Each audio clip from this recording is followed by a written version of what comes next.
타카이치 한마디로 폭발한 중국과 일본.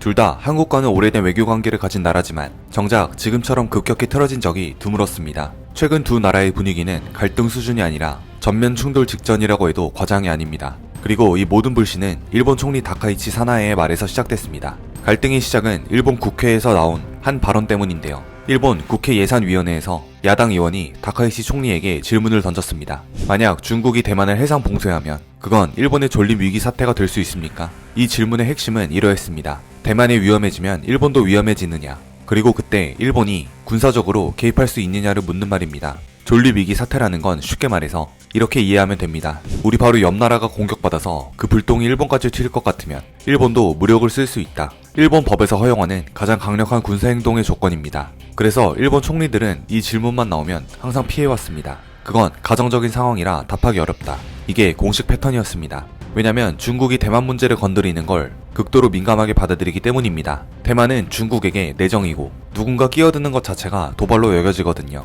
그런데 이번엔 달랐습니다. 타카이치 총리는 사실상 이를 인정하는 답변을 내놓았습니다. 중국이 대만을 막으면 일본도 가만히 있지 않을 수 없다. 총리가 이 질문에 처음으로 직접 대답해버린 겁니다. 즉 일본이 대만 유사시 군사 개입할 수도 있다는 전례 없는 발언이 나온 거죠. 이 말 한마디가 중국 입장에선 완전 금기어였습니다. 그래서 중국이 강하게 반발하면서 이번 중일 갈등이 본격적으로 폭발하게 된 겁니다. 중국이 격렬하게 반응한 이유는 이러했습니다. 중국은 대만을 중국의 일부, 즉 절대 건드리면 안 되는 내정으로 규정해왔습니다. 그런데 일본 총리가 대만 사태를 전쟁 개입 가능성으로 언급하자 중국의 입장에서는 일본이 대만 문제에 끼어들었다는 신호로 받아들일 수밖에 없었죠. 특히 중국은 1970년대 국교 정상화 당시 일본이 인정한 하나의 중국 원칙을 강조해왔습니다. 그런데 이번 발언은 그 원칙을 사실상 흔드는 것으로 보였고 중국은 곧바로 강경한 외교전을 시작했습니다. 여기서 사건이 더 커집니다. 일본 주재 중국 총영사가 자신의 SNS에 상당히 과격한 표현을 쏟아냈습니다. 얼마나 강했냐면 총리의 신체적 안전을 암시적으로 위협하는 듯한 말까지 포함되어 있었습니다.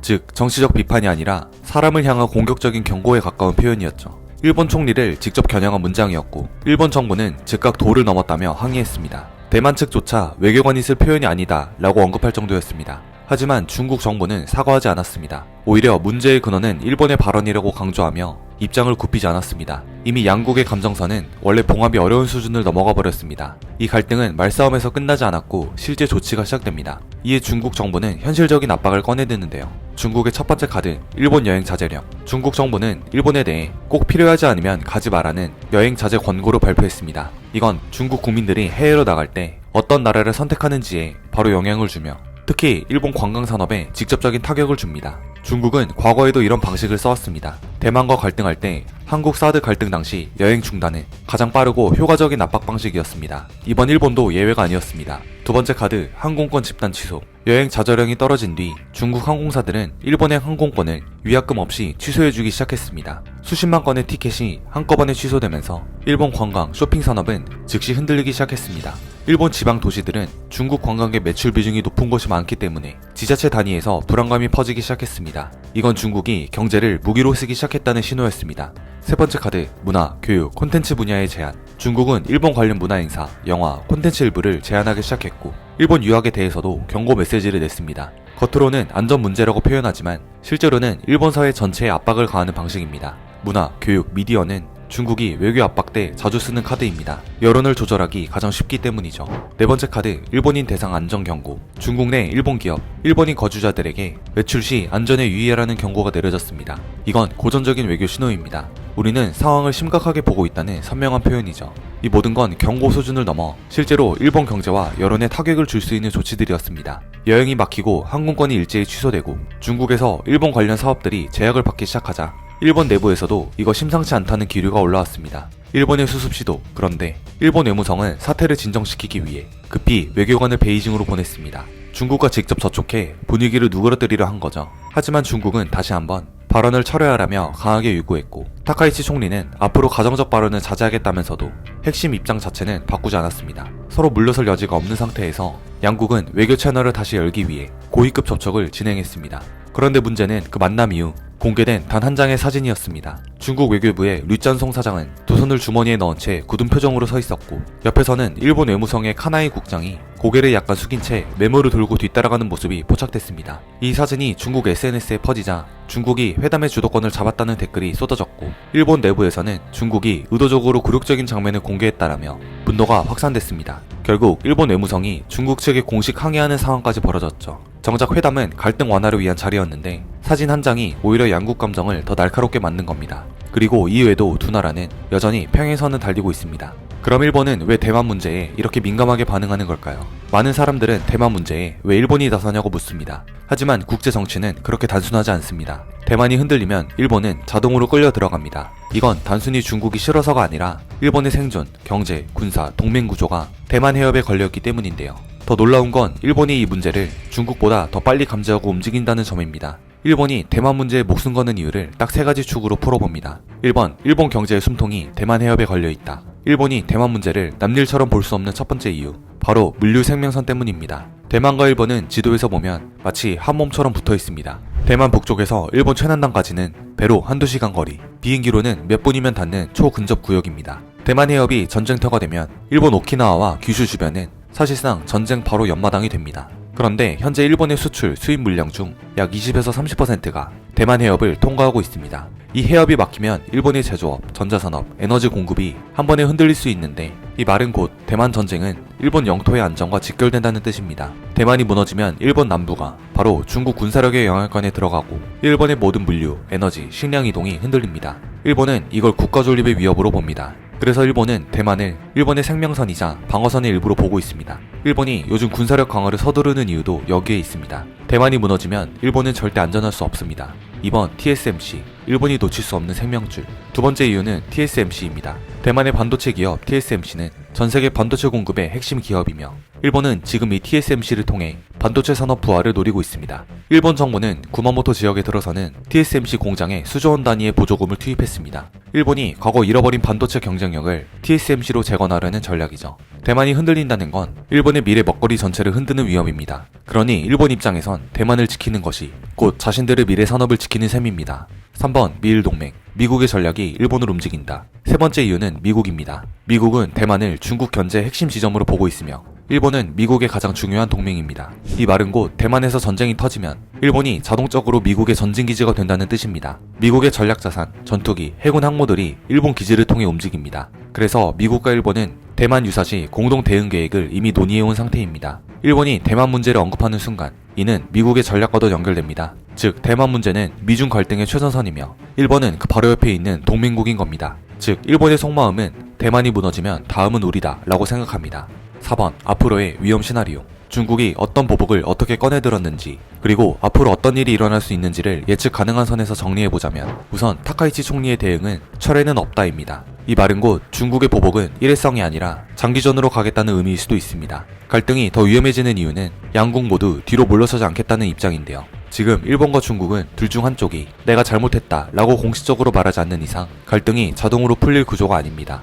양쪽 다 지금 이 상황에서 한 발 빼면 큰 손해를 본다고 느끼기 때문입니다. 중국은 대만 문제는 절대 양보할 수 없는 자존심이자 핵심 이익입니다. 여기서 한번 밀리면 대만을 지킬 자신이 없다는 신호가 되기 때문에 절대 물러설 수 없습니다. 일본은 반대로 이번 총리 발언이 이미 국내 정치에서 우리가 강해지고 있다는 상징이 됐습니다. 지금 와서 말을 바꾸면 중국에 겁먹고 굴복했다는 비판을 받기 때문에 뺄 수가 없습니다. 둘 다 한 발도 못 빼는 상황, 즉 구조적으로 충돌할 수밖에 없는 그림입니다. 지금까지는 일본 중국 갈등의 단면만 본 겁니다. 하지만 진짜 위험은 이제부터입니다. 바로 일본이 전후 70년 동안 봉인해둔 군사력이라는 카드를 꺼내기 시작했다는 것. 일본은 오랫동안 전쟁하지 않는 나라라고 스스로를 묶어놨습니다. 그런데 지금 그 봉인을 빠르게 풀고 있습니다. 그리고 이 변화는 중국이 가장 두려워하는 그림이기도 하죠. 일본은 1945년 2차 세계대전 패전 이후 헌법 구조 때문에 전쟁을 위한 군대 보유 금지, 교정권 부정 상태가 되었습니다. 그래서 군대라는 말을 못 쓰죠. 대신 나라를 지키는 조직, 즉 자위대라고 이름을 붙인 것입니다. 하지만 실제 규모, 장비, 조작은 완전히 정규군입니다. 육상 자위대는 사실상 육군, 해상 자위대는 사실상 해군, 항공 자위대는 공군 다 있습니다. 중국의 덩치가 급속도로 커지자 일본은 더 이상 평화 헌법만 붙잡고 있을 수 없는 위치가 된 겁니다. 이렇듯 일본은 해석을 바꾸고 운용을 바꾸는 방식으로 조금씩 군사 기능을 넓히기 시작했습니다. 실제로 거의 정상 군대처럼 움직일 수 있게 만들었는데요. 정확히 말하면 헌법은 그대로지만 꼼수에 가까운 제도적 우회로 2000년대부터 조금씩, 그리고 2014년에서 2015년에는 결정적으로 전쟁을 못하는 나라라는 제한이 사실상 사라졌습니다. 현재 일본은 더 이상 전쟁 불가능 국가가 아니죠. 일본은 최근 몇 년 동안 전후 최대 규모의 군비 확장을 선언했습니다. 핵심은 세 가지입니다. 반격 능력 보유, 사실상 선제 타격 가능. 과거 일본은 어디까지나 공격받았을 때만 방어한다는 원칙을 유지했습니다. 하지만 이제는 다릅니다. 일본 정부는 반격 능력 보유를 공식화했습니다. 이 말은 쉽게 말하면 우리를 공격할 것 같으면 먼저 때릴 수도 있다 라는 의미입니다. 대만에서 일이 벌어지면 일본도 움직일 수 있다라는 타카이치 총리의 이 말은 결국 일본이 예전처럼 손만 놓고 보는 나라가 아니라는 걸 보여주는 신호입니다. 미사일 전력 대폭 강화. 일본은 2025년부터 장거리 미사일 도입과 국산화에 막대한 예산을 쏟고 있습니다. 사거리 1000km 이상, 중국 본토 일부까지 도달 가능, 해상, 지상, 항공 플랫폼 다양화. 이건 전쟁 억제력을 갖춘 공격형 무기 체계입니다. 중국이 일본의 군사 개편에 민감하게 반응하는 이유가 바로 이것입니다. 방위비 GDP 2% 목표, 사실상 군대 재건. 일본은 군사비라는 표현을 피하고 방위비라고 부릅니다. 그냥 일본식 표현일 뿐 내용은 100% 군사비입니다. 일본은 방위비를 GDP 2% 수준까지 끌어올리는 계획을 발표했습니다. 이는 독일, 영국, 프랑스 등 주요 군사국가와 같은 수준입니다. 이건 군비 확대가 아니라 사실상 군대 재건인데요. 중국 입장에서 가장 무서운 시나리오가 현실화되고 있는 셈입니다. 여기서 중국이 느끼는 최대 공포는 일본이 미국과 합쳐 군사 대국이 되는 그림입니다. 중국이 가장 경계하는 건 일본 단독이 아니죠. 진짜 위험한 시나리오는 이것입니다. 미국 플러스 일본 플러스 대만은 중국을 포위하는 전선. 일본이 미국과 손을 잡게 되면 미국은 일본에 전력을 보내고 일본은 미국이 군사활동을 더 자유롭게 하도록 허용할 것입니다.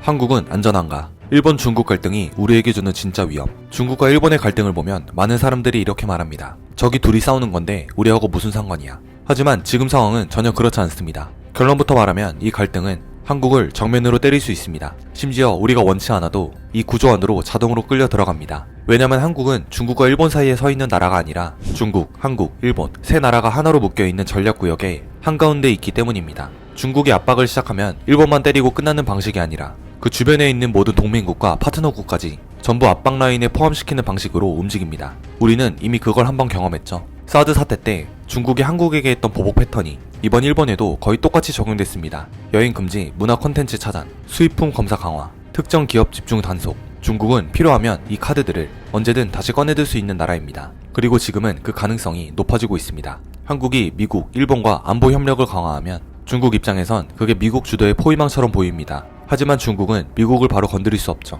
일본도 중국을 쉽게 건드릴 수는 없죠. 그럼 누굴 먼저 누를까요? 항상 가장 누르기 쉬운 곳 한국입니다. 여기에 더 큰 문제가 하나 있습니다. 중국 일본 갈등이 커지면 대만 해협 긴장이 같이 올라갑니다. 이 대만 해협은 한국 경제의 동맥입니다. 한국 물류의 3분의 1이 이 바다를 지나갑니다. 여기가 흔들리면 한국 수출 전체가 충격을 받습니다. 물류비는 오르고 보험료는 폭등하고 항로는 우회해야 하고 반도체, 배터리, 자동차 같은 대형 산업이 바로 직격탄을 맞습니다. 게다가 중국이 갈등 국면마다 꺼내는 또 하나의 카드가 있습니다. 바로 북한입니다. 중국이 일본과 싸울수록 북한은 더 자주 미사일을 쏘고 더 과격한 메시지를 보내고 더 자주 도발을 합니다. 중국이 북한을 이용해서 미국과 일본의 시선을 분리하기 때문입니다. 이 말은 곧 중국 일본 갈등이 커질수록 한국의 안보 환경은 더 거칠어진다는 뜻입니다. 여기에 한국 기업들의 문제도 있습니다. 한국은 기술의 상당 부분을 일본과 연결하고 생산, 판매, 원자재 대부분을 중국과 연결합니다. 두 나라가 삐걱거리기 시작하면 한국 공급망은 구조적으로 흔들립니다. 기업들은 비용을 더 쓰고 설계를 다시 하고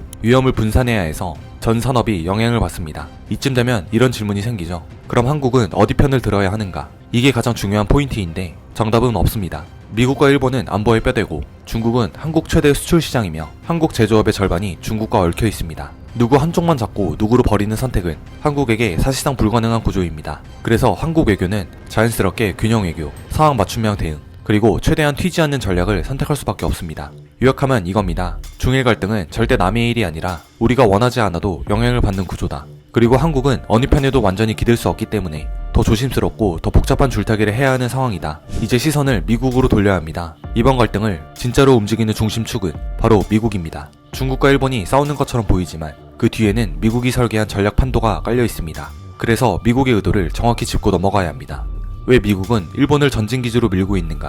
지금 일본과 중국의 갈등을 보면 겉으로는 두 나라의 말싸움처럼 보이죠. 하지만 이 판을 진짜로 움직이는 힘은 따로 있습니다. 바로 미국입니다. 미국은 지금 일본을 단순한 동맹이 아니라 동아시아 전체를 지키는 전진기지로 키우고 있습니다. 그리고 이 전략은 이번 갈등과 정확하게 맞물립니다. 왜 미국은 일본이 이렇게까지 강해지길 원하는 걸까? 단순합니다. 중국이 너무 빨리, 너무 크게 성장했기 때문입니다.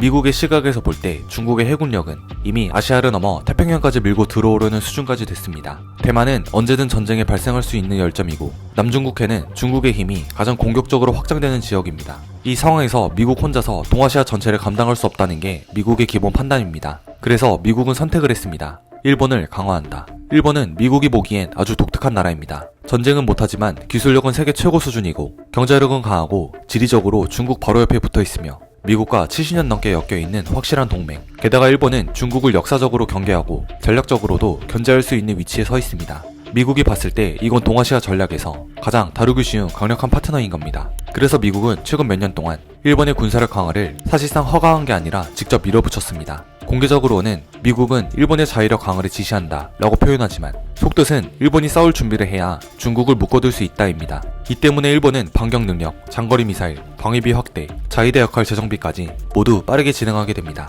일본의 변화 뒤에 미국이 있고 그 변화가 중국의 목덜미 앞까지 도달했다는 사실. 미국은 한 가지 더 확신하고 있습니다. 대만에서 전쟁이 일어나면 일본이 반드시 필요하다. 대만은 미국을 향한 중국의 핵심 전략 지점이고 여기가 무너지면 미국의 동아시아 영향력도 무너집니다. 그러니 미국 입장에서 일본은 언제든 작전을 같이 수행할 준비가 되어 있어야 하는 나라입니다. 그래서 최근 미일 군사협력은 말 그대로 동맹을 넘어 공동작전 체계에 들어섰습니다. 결론적으로 지금 일본 중국 갈등은 미국이 그 뒤에서 지형을 설계하고 일본을 앞으로 밀고 중국을 견제하는 거대한 전략전쟁의 일부입니다. 한국은 바로 옆에서 그 진동을 그대로 느끼는 나라입니다. 대만을 이해했다면 다음으로 반드시 이 섬을 봐야 합니다. 바로 센카쿠, 중국 이름으로 다오이다오. 왜냐면 일본과 중국의 갈등은 결국 이 작은 섬에서 가장 날카로운 모습을 드러내기 때문입니다. 사람 하나 살지 않는 작은 무인도지만 이 섬은 동중국해와 태평양을 잇는 길목에 놓여 있습니다. 중국 군함이 태평양으로 나가려면 반드시 지나야 하고 일본은 이 지역을 잃는 순간 해상방어선 전체가 무너집니다. 중국에게는 바다의 출구, 일본에게는 바다의 문고리, 둘 다 절대로 포기할 수 없는 자리인 겁니다.